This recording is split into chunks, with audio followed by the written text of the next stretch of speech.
கர்த்தருடைய பரிசுத்த நாமம் மகிமைப்படுவதாக. சிநேகிதன் எல்லா காலத்திலும் சிநேகிப்பான். கர்த்தருக்கு ஸ்தோத்திரம். இங்கு ஆண்டவர் நமக்கு சொல்லித் தருகிற சிநேகிதன் உலகத்திலே நாம் நமக்கு வைத்திருக்கிற சிநேகிதர் அல்ல, ஆண்டவருக்கு சொல்லியிருக்கிற சிநேகிதர். உலகத்தில் பல சிநேகிதர்கள் நமக்கு உண்டு, சிநேகிதிகளும் உண்டு. ஆனால் அந்த சிநேகத்தில் பல வித்தியாசமான சிநேகங்கள் காணப்படுவதுண்டு. ஏன்னா நடந்த சம்பவம் காஷ்மீர்ல நான் பார்த்த சம்பவம். நான் 2001 வருஷம் காஷ்மீர் போயிருந்தேன். முதல் தடவையா நான் பார்த்த சம்பவம். இதே மாதிரி மெயின் ரோட்ல நம்முடைய ராணுவம் ரோடு போயிட்டு இருக்கு. ஒவ்வொரு ஆளுக்கும் ஒரு 20 அல்லது 30 மீட்டர் இடைவெளி விட்டு தான் நாங்கள் போவோம். அப்படி போகும்போது கடைசியா வந்த ஒரு பார்ட்டி கமாண்டர், அவர் முஸ்லிம் மதத்தை சார்ந்தவர். அவர் ரோந்து போகும்போது, அந்த பகுதியில் ரோந்து போகும்போது கடைசியா ரோந்து போகிறார். நாளைக்கு காஷ்மீரை விட்டு அவர் டிரான்ஸ்பர் ஆகி மற்ற லொகேஷனுக்கு போகிறார். அதாவது சண்டை நடக்கக்கூடிய இடத்தை விட்டு ஒரு சமாதானமாக ஒரு இடத்துக்கு அவர் போக போறார். அப்படி அவர் நடந்து போயிட்டு இருக்கும்போது அதுல ஒரு டெய்லர் கடை, அடிக்கடி இவருக்கு நல்ல பழக்கம் உள்ள ஒரு கடை. அந்த டெய்லர் நிறைய நல்ல பழக்கம் உள்ளவர். சரி, நாளைக்கு நான் டிரான்ஸ்பர் ஆகி போக போறேன், இனி இந்த இடத்துல நான் வருவதில்லை அப்படின்னு சொல்லிட்டு அந்த 30 மீட்டர் அந்த இடைவெளி பாருங்க. அந்த கடைக்கு உள்ள அவர் போய், சகோதரா நான் நாளைக்கு டிரான்ஸ்பர் ஆகி போக போறேன் அப்படின்னு சொல்லி உள்ள போனாரு. இவர் உள்ள போனதான் உண்டு. அதே நண்பன் தான் அந்த ஷட்டரை டவுன் பண்ணினா அவருக்கு அதே துப்பாக்கி எடுத்து சுட்டு கொண்டு அப்படியே கண்களால் நாங்கள் முதல் தடவையாக நாங்கள் பார்த்த போது என்னுடைய உள்ள எல்லாம் அப்படியே நடுக்கத்தில் நடந்துச்சு. கொஞ்ச நாள் போச்சு, அதையும் நான் மறந்துட்டேன். ஒரு நாள் சாயங்காலம் ஒரு 5:30 மணிக்கு இது மாதிரி ஒரு போஸ்ட் உயரத்தில் நான் நிற்கிறேன். ஒரு 6 மணிக்கு அந்த நேரம் பொழுது முடிந்து இரவு ஆரம்பமாக அந்த நேரத்தில் சுமார் ஒரு 6 வயசு இருக்கும். அப்படி 2 சின்ன பையங்க, அதாவது நீங்கள் அந்த கிருபாசன சர்ச்சை போகிறது மாதிரி ஒரு ரோடு, அந்த ரோடு வழியாக அப்படி வர்றாங்க 2 பசங்க. காஷ்மீரில் 6 மணிக்கு பிறகு ஆண்டோ வண்டியை தவிர மற்ற வண்டிகளெல்லாம் போடக்கூடாது. அது அங்கே உள்ள சட்டம். ஏன்னா அங்கே சண்டை நடக்கிறதுனால 6 மணிக்கு பிறகு மக்கள் நடமாட்டமே இருக்காது. ஒன்லி 6 மணி மட்டும்தான் நடமாடும். அதனால 6 மணிக்கு பிறகு 6 மணிக்கு 2 சின்ன பையங்க வராங்க. இதை பார்த்த உடனே சின்ன பையன் தானே, நான் சொன்னேன் போகட்டும். அவன் என் கூட நின்றவன் விடவே இல்லை. முடியாது, நீங்க புதிய ஆள், உங்களுக்கு தெரியாது. அவங்க நான் சொன்னேன், அப்பா இந்த ராத்திரி முழுசு இந்த சின்ன பசங்க எங்க படுப்பாங்க இந்த குளிர்ல, அது எங்க வேணாலும் படுத்துக்கிட்டு அதை சிந்திக்க வேண்டாம், விடவே வேண்டாம்னு என்கிட்ட ஒரே பிடியா நீங்க வர கேட்டாங்கன்னா என்னால் ஒன்றும் சொல்ல முடியல. சரி தம்பிங்களா, நீங்க அந்த பக்கமா போயிட்டு இதை கிராஸ் பண்ணாதுங்கன்னு சொல்லிடுவோம். அவன் போன பிறகுதான் எனக்கு சொல்லிக் கொடுத்தான். சார், சின்ன பசங்களுக்கு பையில கூட அவன் பாம் வச்சுட்டு அந்த பிள்ளைகளுக்கு தெரியாது. இந்த வழியா போகும்போது நம்ம கேட் முன்னாடி வச்சுட்டு போவான், முடிஞ்சிடும். அப்போ உலகத்தில் உள்ள அந்த சிநேகிதன், அதை தான் நான் உங்களுக்கு சொல்ல வருகிறேன். உலகத்தில் மனிதன் காண்பிக்கிற சிநேகங்கள் எல்லாமே நம்மை கவிழ்க்கிறதுக்கும் நம்மை ஏமாற்றுவதற்கும். சொந்த மாமாதான் லாபான் மருமகனை ஏமாத்தலாமா? மகளுக்கு புருஷன் தானே. ஆனா அவனையும் அவன் லாபானுடைய சிநேகம் கொஞ்சம் ஆச்சரியமாகல. இனி யோபியனுடைய சிநேகிதர்களை எடுத்துக் கொள்வோம். அந்த சிநேகம் எப்படி இருந்தது? யோபுடைய உச்ச தலைவர் உள்ள கால் வரைக்கும் அந்த ரூபத்தை பார்க்கவே முடியாது. அந்த அளவுக்கு அவன் கேவலப்பட்டு இருக்கிறான். ஆரம்பம் சொல்லலாம் 3 சிநேகிதர் வந்தாங்க. ஆனா பேசி பேசி யோபையே திட்ட ஆரம்பிச்சிட்டாங்க. யோபு இருக்கிற வருத்தத்தை அவங்களால புரிந்து கொள்ள முடியல. அந்த வருத்தத்தின் மத்தியிலே அவங்கள திட்ட ஆரம்பிக்கிறான் பாருங்க. இப்ப மனுஷ சிநேகம்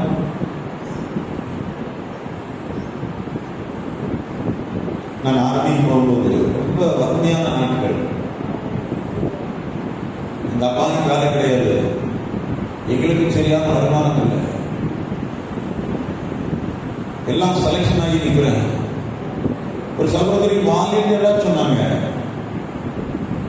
அவங்களும் ஒரு பிஎஸ்எஃப் படையில வேலை பார்க்கறவங்களுடைய துணைவியா,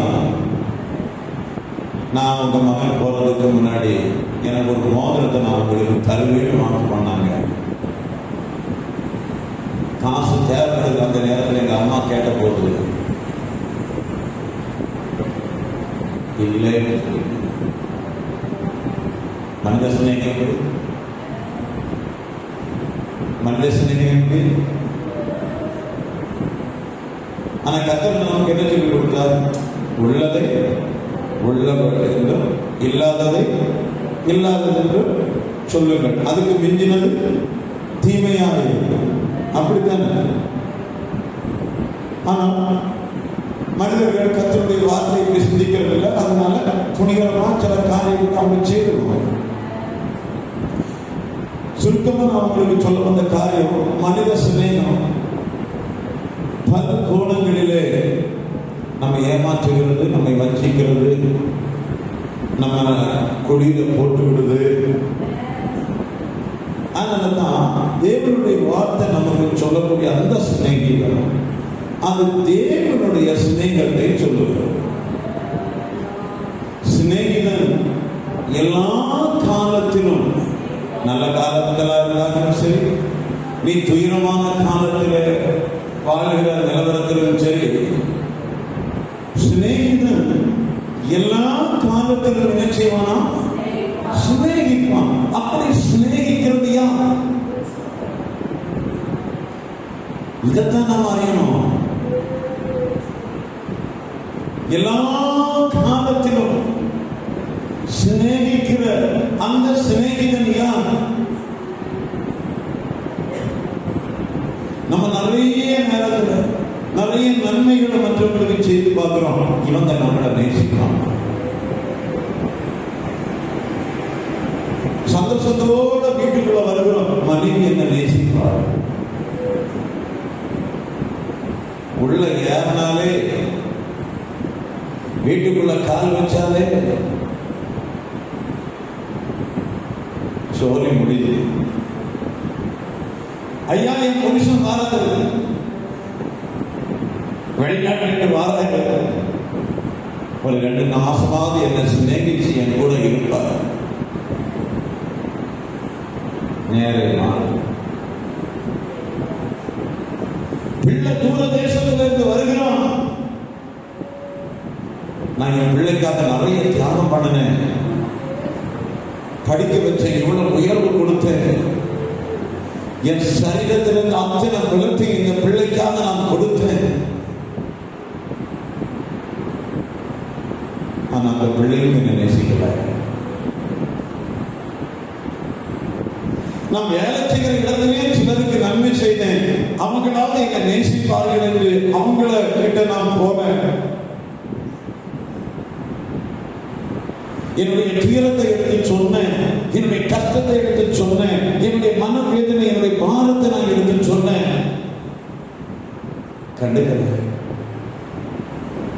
கண்டுக்கல. இப்ப நான் யார்கிட்ட போறது? நிறைய பேர் நினைக்கிறாங்க, ஒரு பாக்கு தண்ணி அடிச்சுட்டா ராம வந்துடுவாங்க. அப்படித்தானே ஜனங்கள் வாழ்ந்துட்டு இருக்காங்க.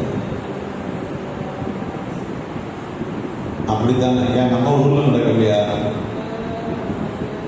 இதே நேசத்துல சொல்ல மாட்டேன். என் சின்ன வயசுல அவங்க வீட்டுல கூட்டம் நடந்த வீடு,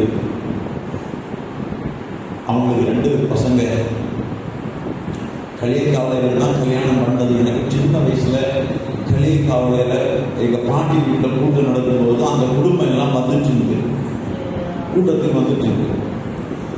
அது நிமித்தம் அந்த அக்கா நல்லா அழகா இருப்பாங்க.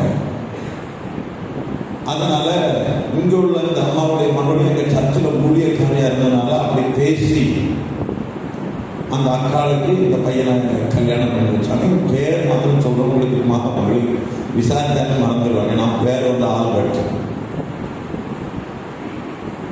ஆல்பர்ட் களியக்காவலையில அவளை கல்யாணம் பண்ணிட்டு வெளிநாட்டுக்கு போனான். காசெல்லாம் அனுப்பி கொடுத்துட்டே இருந்தான். மனைவி தன்னுடைய கைகளில் எல்லாத்தையும் வாங்கி சேர்த்துக்கிட்டே இருந்தார்.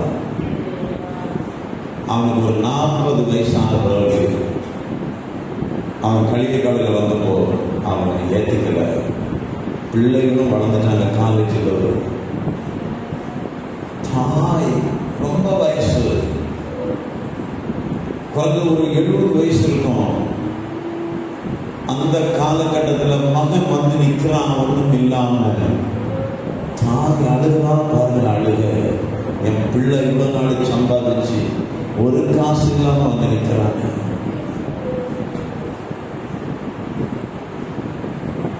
அந்த சத்தத்தை நாங்க கூட கேட்கிறோம். அவங்க அழுகை. கொஞ்ச நாள் ஆச்சு. ஆனா ஒரு தைரியம் உள்ள ஆளு தான். மற்றவங்கள மாதிரி தண்ணி அடிச்சு சோர்த்து போகல.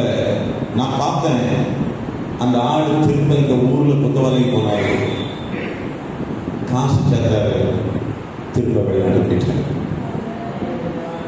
எங்க இருக்கிறாரு எனக்கு தெரியாது. அதுக்கப்புறம் நான் அவரை பார்க்க முடியல. மனித சிநேகம், அதான் உங்களுக்கு நான் நிறைய விஷயங்களை இதை பற்றி நான் சொல்லலாம். மனித சிநேகம் நம்ம விரும்புறோம், அதை சொல்லுவாங்க. மனைவி கிட்ட எதிர்பார்க்கிறோம், பிள்ளைகிட்ட எதிர்பார்க்கிறோம், புருஷன் கிட்ட எதிர்பார்க்கிறோம், நண்பர்களிடத்தில் எதிர்பார்க்கிறோம். கிடைக்கல. ஆனால் ஆண்டவர் நமக்கு சொல்லிக் கொடுக்கிறாரு, சிநேகிதன் எல்லா காலத்திலும் சிநேகிப்பான்னு சொன்னா அந்த சிநேகிதர் யார்? அந்த ஆண்டவர் நமக்கு சொல்லிக் கொடுக்கிறார். வாசிக்கலாம். யாத்திராகமத்தின் புஸ்தகம் 33ஆம் அதிகாரம். யாத்திராகமத்தின் புஸ்தகம் 33ஆம் அதிகாரம் அதனுடைய 11வது வசனத்தை வாசிக்கலாம்.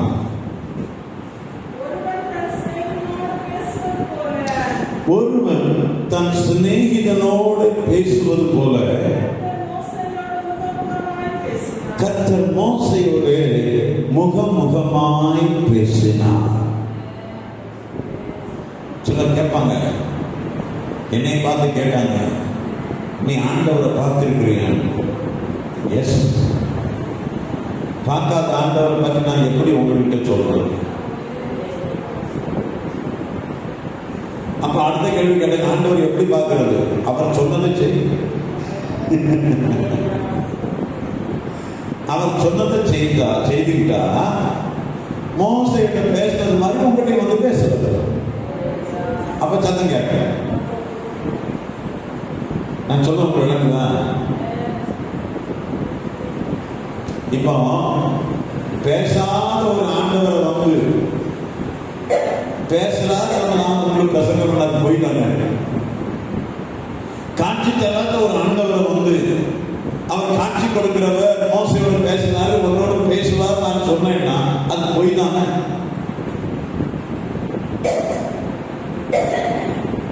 அப்போ ஒரு சிநேகிதனோடு பேசுவது போல மோசையோட கர்த்தர் பேசினாரு, அதே போல இன்றைக்கு ஆண்டவரே என்னோடு பேச வேண்டும் என்று நீங்கள் வாஞ்சிக்க வேண்டும். ஆண்டவரே உங்க சத்தம் நான் கேட்கணும், என்னோட பேசினாங்க, என்னோட பேசினாங்க, அது நீங்க கேட்கணும். அதை கேட்டா அதை கர்த்தர் செய்வார். இது என்னுடைய வாழ்க்கையில் அப்படிதான். அவனுக்கு ஒரே சந்தேகம். ஆண்டவன் சொல்றாரு, உனக்கு இருக்கிற இந்த பலத்தோட போ, நான் உன் கூட இருப்பேன், மீதியான உன் கையில கொடுத்துடுவேன் அப்படின்னு சொல்லி. ஆனா இவருக்கு சந்தேகம், பேசுறது ஆண்டவரா அது வேற இடம். ஆனால் ஆண்டவரே பரிட்சை பார்க்கிறான். ஒரு முறை சொன்னா தோலுக்கு மேல பனி விடட்டும், ஒரு முறை சொன்னா காய்ந்து இருக்கட்டும். நம்முடைய ஆண்டவர் நீங்க எப்படி கேட்டாலும் அதை செய்து கொடுத்து அவரை உங்களுக்கு வெளிப்படுத்த அவர் வல்லவராக இருக்கிறார். அதுதான் ஒரு மாற்றம். இப்ப ஆண்டவர் சத்தம் கேட்டுக்கிட்டா ஒரு மனுஷன் ஒரு சாதாரண வாழ்க்கை வாழ முடியாது. அப்போ நம்ம எல்லாருடைய மனதுக்குள்ளேயும் இருக்க வேண்டிய ஒரு பெரிய எண்ணம் என்னன்னா, ஆண்டவரே உங்க சத்தம் நான் கேட்கணும், என் காதல் உங்க சத்தம் நான் கேட்கணும், நீங்க பேசுற சத்தம் நான் கேட்கணும், நீங்க கூப்பிடுகிற சத்தம் நான் கேட்கணும். சாமான கூப்பிட்டு என்னை கூப்பிடுங்க, அவர் கூப்பிடுவார். சகையே சீக்கிரமா இறங்கி வா, நான் ஒரு வீட்டிலே தங்க வேண்டும். ஆண்டவருக்கு சத்தத்தை பாருங்க.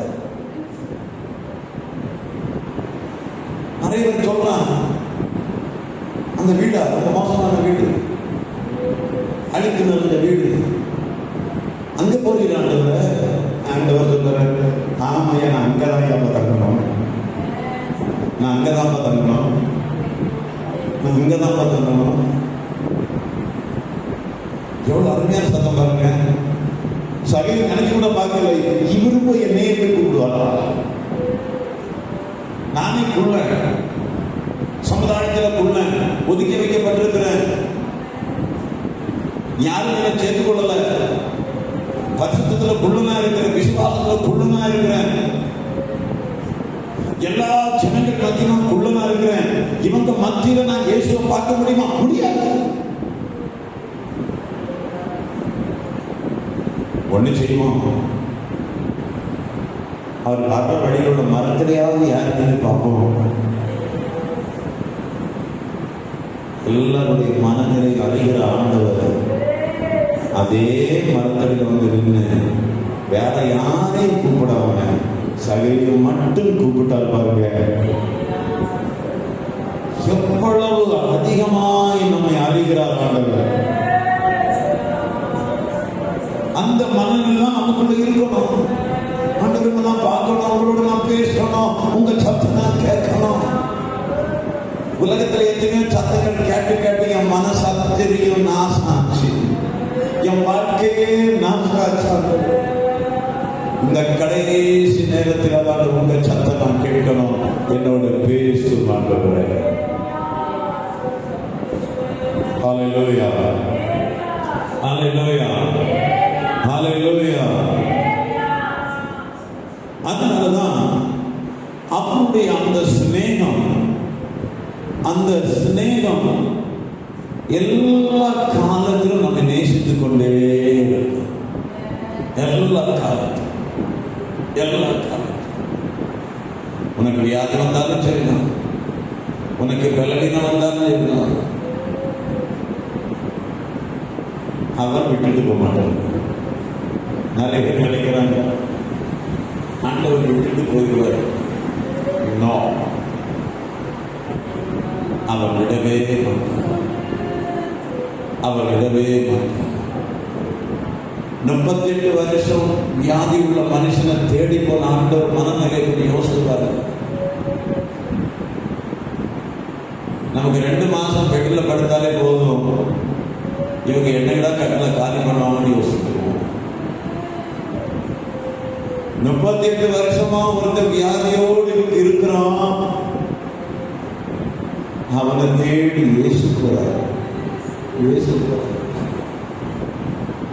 அப்ப அந்த இயேசு, நீ எத்தனை வருஷம் கஷ்டமுள்ள நபராக இருந்தாலும் உன்னையும் தேடி வருகிற ஒரு நல்ல இயேசு, சிநேகிதன் இயேசு. அந்த பாட்டு பாடுவோம். வெள்ளவீனென்று தள்ளிடாமல் பெற்றதார் வீடை கட்டினே.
காரியத்தை சொல்லி நம்ம முடிக்க போகிறோம். நிறைய விஷயங்கள் உண்டு, ஆனாலும் ஒரு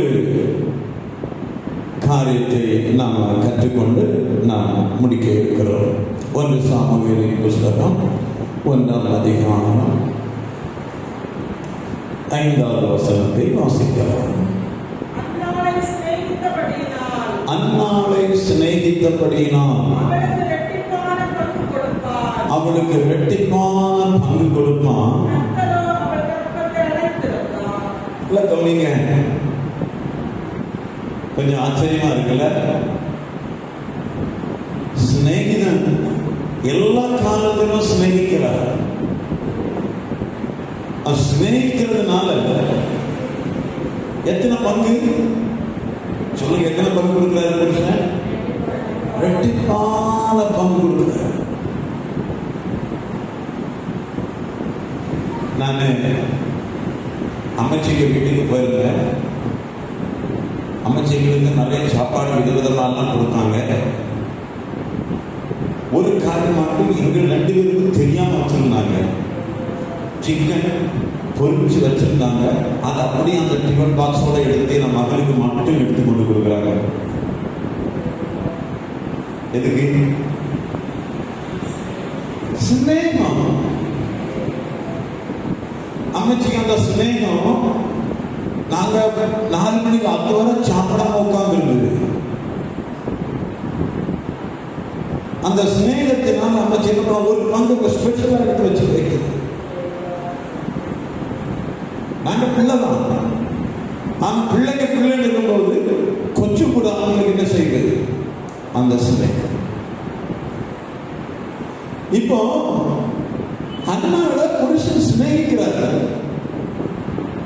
அதனால மற்ற எல்லாரும் காட்டணும், அவனுக்கு மட்டும் எத்தனை பங்கு கொடுக்கிறது? 2.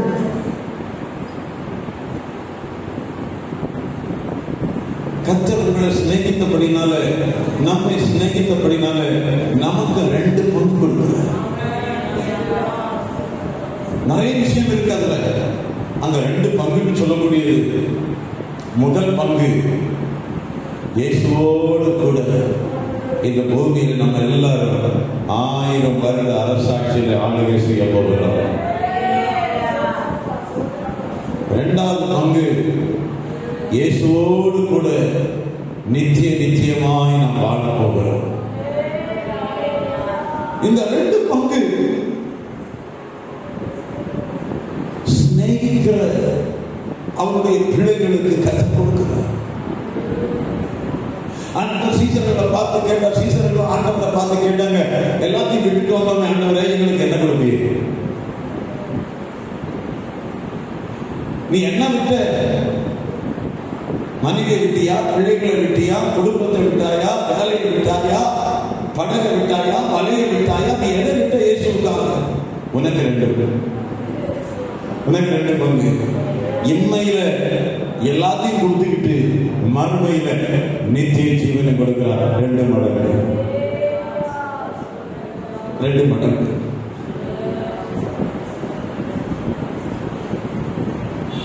இப்ப சொல்லுங்க, மறுமையிலும் சிநேகிக்கிற ஆண்டவர், எம்மையிலும் சிநேகிக்கிற ஆண்டவர், எல்லா காலத்திலும் சிநேகிக்கிற ஆண்டவர் நமக்கு தெய்வமாக இருக்கிறபடினால இப்படிப்பட்ட ஒரு சிநேகத்தை நம்முடைய வாழ்க்கையில் அடையணும்னு கர்த்தர் வாஞ்சிக்கிறார். ஹல்லேலூயா, ஹல்லேலூயா.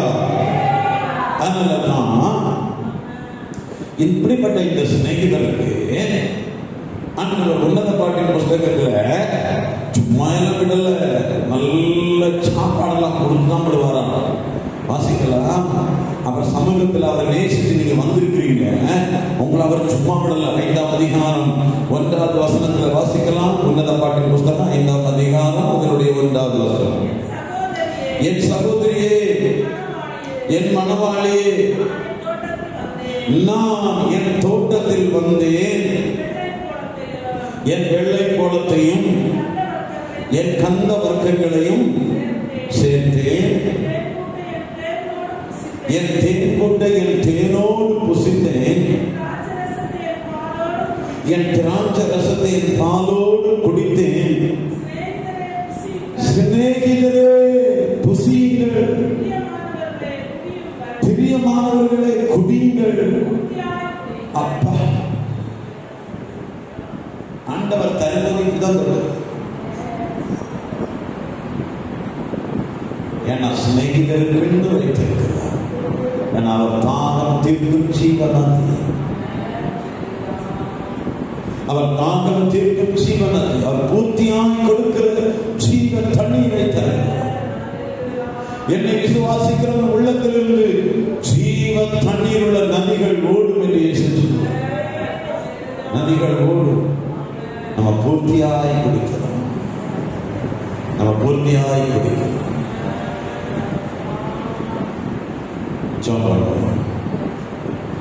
ஆண்டவர் நம்மோடு பேசினார், மோசேயோடு பேசினார், ஒரு சிநேகிதனோடு பேசினார். இன்னைக்கு நம்மோடு பேசும்படியாக வாஞ்சிக்கிறோம். எல்லா காலத்திலும் உன்னை சிநேகிக்கிற ஒரு நல்ல ஆண்டவர் உனக்கு இருக்கிறபடினால அந்த ஆண்டவர் சமூகத்திலே நீங்கள் வந்திருக்கிறபடினால உனக்கு பூர்த்தியான ஆகாரத்தையும் பூர்த்தியான தண்ணீரையும் கொடுத்து உன்னை திருப்தி செய்கிற ஒரு நல்ல ஆண்டவர், உனக்கு 2 மடங்கு பங்கு தந்து உன்னை உயர்த்துகிற நல்ல ஆண்டவர். அவருக்கு நேசிக்கிறபடினால் உனக்கு 2 மடங்கு தருகிறார். அவருக்கு நேசிக்கிறபடினால் 2 மடங்கு தருகிறார். பெற்றுக்கொள் தேவ பிள்ளையை, நீ பெற்றுக்கொள். சர்வ சிருஷ்டிக்கு எஜமானன் தேவன்.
இன்றைக்கு உனக்கு ஆண்டவர் அழைப்பு கொடுக்கிறார்.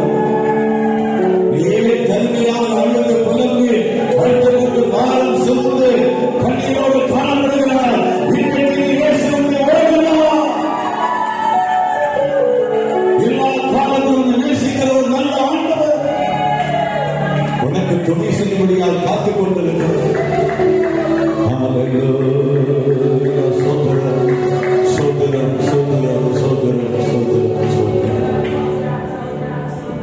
நம்முடைய சுபக்கூட்டத்தை ஆசீர்வதித்தபடியால் சோதரம் பண்ணுவோம். சோதரம் சோதரம் சோதரம் சோதரம் சோதரம் சோதரம்.